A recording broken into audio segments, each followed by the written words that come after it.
നടൻ Siddique Thiruvananthapuram cantonment police സ്റ്റേഷനിൽ ഹാജരായി. സുപ്രീം കോടതിയുടെ മുൻകൂർ ജാമ്യ വ്യവസ്ഥയുടെ ഭാഗമായിട്ടാണ് സിദ്ദിഖ് ഹാജരായത്.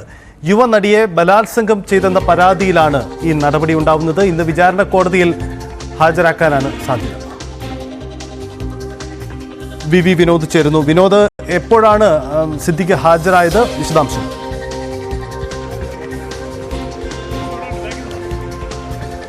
ഇത് മൂന്നാം തവണയാണ് നടൻ സിദ്ദിഖ് കന്റോൺമെന്റ് പോലീസ് സ്റ്റേഷനിൽ എത്തുന്നത്. അന്വേഷണ സംഘം മൂന്നാമതും അന്വേഷണ സംഘത്തിന് മുന്നിലേക്ക് എത്തുന്ന സാഹചര്യം. നേരത്തെ 2 തവണ വിളിച്ചു വരുത്തിയതാണെങ്കിൽ ഇപ്പോൾ ഈ ജാമ്യ വ്യവസ്ഥയുടെ ഭാഗമായാണ് ഇന്ന് അന്വേഷണ സംഘത്തിന് മുന്നിലേക്ക് എത്തിയത്. നേരത്തെ സുപ്രീം കോടതി സിദ്ദിഖിന് മുൻകൂർ ജാമ്യം അനുവദിച്ചിരുന്നു. അപ്പോൾ ഈ ബെയിൽ കണ്ടീഷനായി പറഞ്ഞത് വിചാരണ കോടതിയിലെത്തി ജാമ്യം നേടണം എന്നതായിരുന്നു. നേരത്തെ ഒരു നിയമപ്രശ്നമുണ്ടായിരുന്നു. കാരണം ഇത് മജിസ്ട്രേറ്റ് കോടതിയുടെ മുന്നിലേക്കാണ് പോകുന്നത്. കാരണം കുറ്റപത്രം ഇതുവരെ സമർപ്പിക്കാത്ത കേസാണ്. അതുകൊണ്ട് തന്നെ വിചാരണ കോടതിക്ക് മുന്നിലേക്ക് പോവുക സാധ്യമല്ല. അതുകൊണ്ട് തന്നെ ഏത് കോടതിയിലാണ് ഹാജരാക്കേണ്ടത് എന്നത് സംബന്ധിച്ചുള്ള ചില ആശയക്കുഴപ്പമുണ്ടായിരുന്നു. ഇപ്പോൾ സിദ്ദിഖിനെ മജിസ്ട്രേറ്റ് കോടതിക്ക് മുന്നിലേക്ക് കൊണ്ടുപോകാനാണ്, മജിസ്ട്രേറ്റ് കോടതിയിൽ എത്തിക്കാനാണ് തീരുമാനിച്ചിട്ടുള്ളത്. അദ്ദേഹത്തിൻ്റെ വൈദ്യപരിശോധനയും ഇന്നും നടത്തും.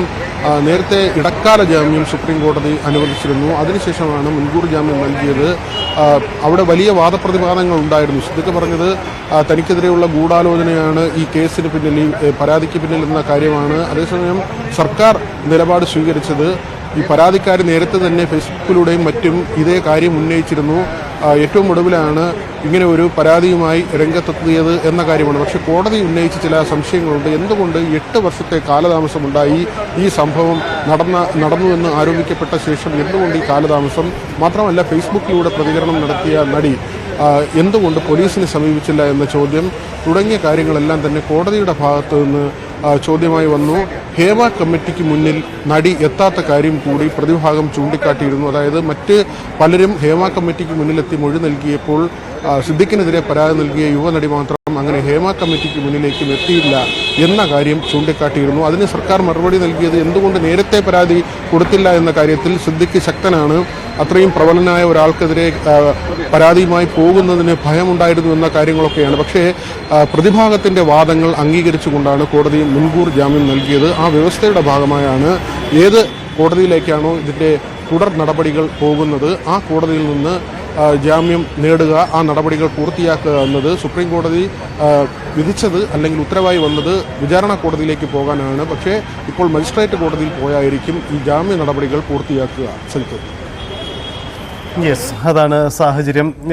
വിനോദ്, ഇത് സംബന്ധിച്ച് ഈ കേസിൻ്റെ തുടക്കത്തിൽ നേരത്തെ സുപ്രീം കോടതി എന്നുള്ള നിയമസംരക്ഷണം കൂടി നേടി സിദ്ദിഖിനുണ്ടായിരുന്നല്ലോ. ഇനി ഈ കേസിൽ അറസ്റ്റ് പോലെയുള്ള കാര്യങ്ങളെ സിദ്ദിഖ് ഭയപ്പെടേണ്ടതുണ്ടോ? അത്തരം സാധ്യതകൾ സിദ്ദിഖിന് മുന്നിൽ ഉണ്ടാകാൻ സാധ്യതയുണ്ടോ?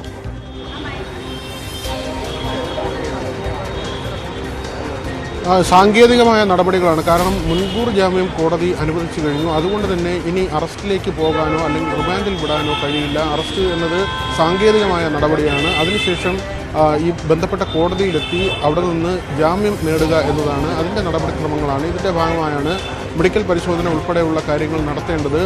ഈ കേസിന് ആസ്പദമായ സംഭവം അങ്ങനെ പരാതിയിൽ പറയുന്ന 2016 ഒരു സിനിമയുടെ പ്രിവ്യൂവുമായി ബന്ധപ്പെട്ട് 21 വയസ്സുള്ളപ്പോൾ താൻ സിദ്ദിഖിനെ തിരുവനന്തപുരത്ത് വെച്ച് കണ്ടുവെന്നും അദ്ദേഹം ആവശ്യപ്പെട്ടത് പ്രകാരം മസ്കറ്റ് ഹോട്ടലിലേക്ക് എത്തിയെന്നുമായിരുന്നു. അവിടെ വെച്ച് തന്നോട് ലൈംഗികമായി ലൈംഗിക ചുവയോടെയുള്ള പെരുമാറ്റമുണ്ടായി, തന്നെ മർദ്ദിക്കുന്ന രീതിയുണ്ടായി. ഇതെല്ലാം തന്നെ നടി നേരത്തെ 3-4 തവണയെങ്കിലും സോഷ്യൽ മീഡിയയിലൂടെ പുറത്തുവിട്ടതാണ്. അത് 2018-ലും 2019-ലും ആ തരത്തിലുള്ള വെളിപ്പെടുത്തലുകൾ ഉണ്ടായിരുന്നു. അതിനുശേഷവും ചില ഓൺലൈൻ മാധ്യമങ്ങളിലൂടെ ഇത്തരം വെളിപ്പെടുത്തലുകൾ നടത്തി.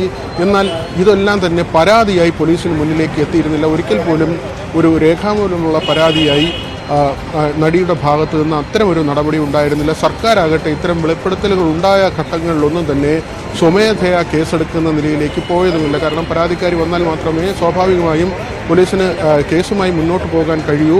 പക്ഷേ ഇപ്പോഴത്തെ ഒരു സാഹചര്യത്തിൽ വ്യത്യസ്തമായ നടപടിയുമായി അന്വേഷണ സംഘം പോകുന്നുണ്ട്. അതായത് ഹേമ കമ്മിറ്റി റിപ്പോർട്ടുമായി ബന്ധപ്പെട്ട വിവരങ്ങൾ പുറത്തു വന്നതോടുകൂടി പോക്സോ കേസുകൾ പോലും രജിസ്റ്റർ ചെയ്യാൻ കഴിയുന്ന തരത്തിലുള്ള സംഭവങ്ങൾ സിനിമാ രംഗത്തുണ്ടായിട്ടുണ്ട്. അതുകൊണ്ട് തന്നെ ഒരു SIT സ്പെഷ്യൽ ഇൻവെസ്റ്റിഗേഷൻ ടീമിനെ രൂപീകരിക്കുകയും അതിൻ്റെ അടിസ്ഥാനത്തിൽ FIRകൾ രജിസ്റ്റർ ചെയ്ത് ഇപ്പോൾ അന്വേഷണ സംഘം മുന്നോട്ട് പോവുകയുമാണ്.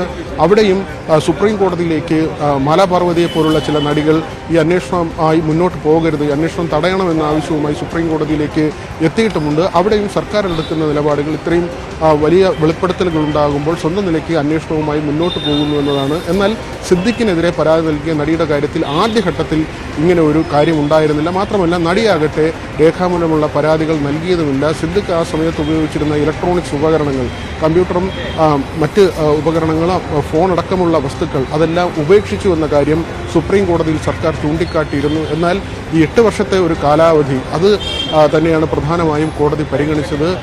മാത്രമല്ല സിദ്ദിഖിൻ്റെ ഭാഗത്തു നിന്നുണ്ടായ വാദം താൻ അറിയപ്പെടുന്നൊരു ചലച്ചിത്ര താരമാണ്, രാജ്യം വിട്ടുപോകുന്നതിനോ കേസ് അട്ടിമറിക്കുന്നതിനോ ആ തരത്തിലുള്ള നീക്കങ്ങളൊന്നും തന്നെ തൻ്റെ ഭാഗത്തു നിന്നും ഉണ്ടാകില്ല. നേരത്തെയും അന്വേഷണ സംഘം ആവശ്യപ്പെട്ടപ്പോൾ ഈ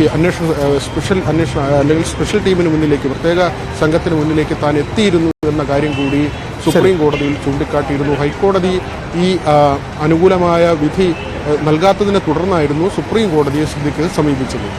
അതാണ് സാഹചര്യം. എന്തായാലും സിദ്ദിഖ് ഇന്ന് കന്റോൺമെന്റ് പോലീസ് സ്റ്റേഷനിൽ ഹാജരായി എന്നതാണ് പ്രധാനപ്പെട്ട വാർത്ത.